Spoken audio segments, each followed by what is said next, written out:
বাইকে বাম্পার লাগানোর পরে অনেকেই আমাকে কমেন্ট করছেন বাইক দেখতে ভালো লাগে না, দেখতে অনেক বাজে হয়ে গেছে বা ইটিসি ইটিসি।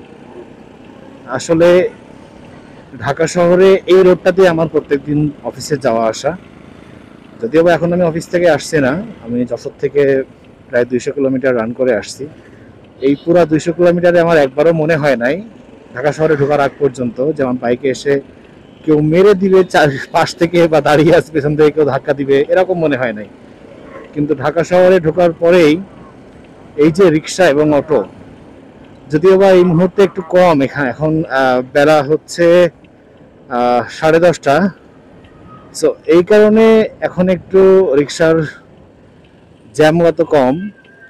তা ইউল্যাব ইউনিভার্সিটি সকালবেলায় যখন আমি এখান থেকে বের হই এবং বিকালে যখন আসি, উভয় টাইমে এখানে জ্যাম থাকে। এই জ্যামটা রাস্তার দুই পাশে রাস্তা ছেড়ে একদম নিচ পর্যন্ত নেমে যায়। আমি যেখানে দাঁড়াবো সেখানে একটা রিস্ক থাকে। বাইকটা নেওয়ার পর 1 সপ্তাহের মধ্যে 2 দিন আমার ধাক্কা দিছে রিক্সা।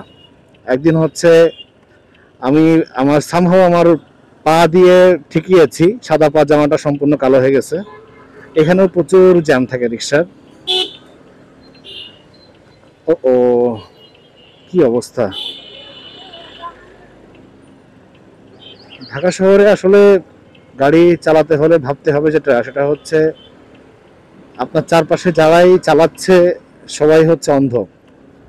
যারাই আছে সবাই অন্ধ, একমাত্র আপনি চোখে দেখেন। সো ওনাদেরকে সাইড দিয়ে আপনাকে চলতে হবে।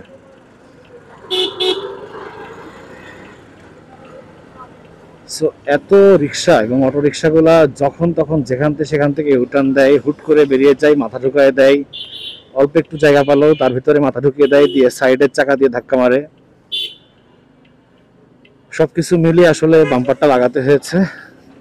বাম্পারের অ্যাকচুয়াল যে দাম চায়নাতে, ওটা কনভার্ট করলে বাংলাদেশি টাকায় 8,000 টাকা হয়, কিন্তু বাম্পারটার ওজন 10 কেজি প্লাস। ওইটা আনতে আরো 8,000 টাকা খরচ হয়েছে। আমি 8 বলবো না, আরো 9,000, মানে সব মিলাই আমার 17,000 টাকা পড়ছে। ইমরান ভাইয়ের মাধ্যমে নিয়ে আসা সিএফ মোটো 150 SC বাংলাদেশ গ্রুপের অ্যাডমিন ইমরান ভাই। আপনাদের কারোর প্রয়োজন হলে আপনারা তার সাথে যোগাযোগ করতে পারেন।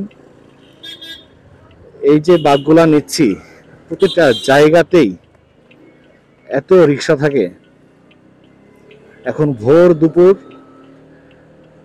অফিস টাইম, স্কুল টাইম সবকিছু মোটামুটি শুরু, এবং আজকে ছুটির দিন, সরকারি সানডে, পূর্ণিমার ছুটি, বুদ্ধ পূর্ণিমা, যে কারণে একটু দেখেন ওর মতো সাইড নিয়ে নিবে ওভারটেক দেশে চলে এসে। সো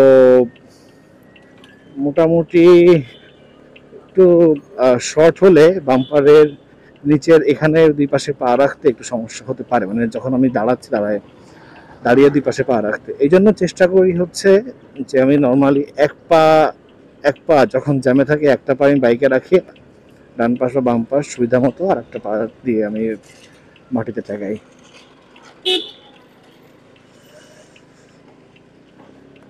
বাসার কাছে কাছে চলে এসেছি। এই হাউজিংটা নতুন হাউজিং, যে কারণে সবগুলা রাস্তা এখন পর্যন্ত পাকা হয় নাই। এখানে বৃষ্টি হলেই মোটামুটি বেশ কাদা হয়, এবং অফিসে যাওয়া আসা করার সময় এই কাদাগুলা সব এসে আমার গায়ে লাগে। সেটাও একটা কারণ স্কুটি নেওয়া।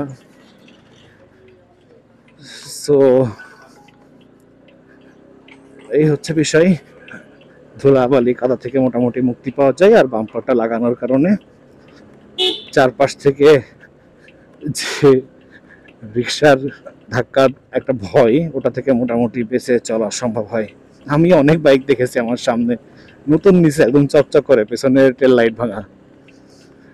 আমার পেছনের যে ব্যাক ক্যারিয়ার, ওটা কিন্তু টেল লাইটের বেশ নিরাপত্তা দেয়।